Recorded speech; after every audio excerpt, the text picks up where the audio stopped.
వీళ్ళ పెళ్ళి అయిందంటే కొడుకు మనవాడు కాకుండా పోతున్నాడమ్మా, చాలా దౌర్భాగ్యం ఇది. ఏం చెయ్యాలన్నా ఎవరి అనుమతో కావాలి ఇక్కడ. ఆ స్థితిని యువకులే గ్రహించి తమ మనస్తత్వాలు మార్చుకోవాలి. ఒక అబ్బాయిని ఒక యువతి పెళ్లి చేసుకుంది అంటే ఆవిడ సొంతం కాదండి.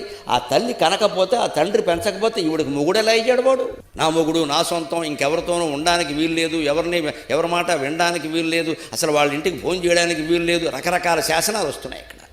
కొన్నవాళ్ళు బాధపడి వస్తున్నారు. 25 ఏళ్ళు పెంచాం ఇందుకోసమా?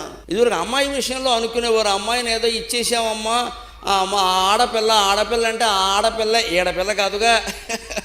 ఇప్పుడు మగపిల్లడు కూడా ఆ ఆడపిల్ల అయ్యాడు. ఇక్కడ వీళ్ళిద్దరూ కలిసి ఎక్కడో బెంగళూరులోనో కలకత్తానో ఉంటారు అంతే. ఇంకెవడో మాట్లాడడానికి వీల్లేదు, ఎవరు వెళ్ళడానికి వీల్లేదు.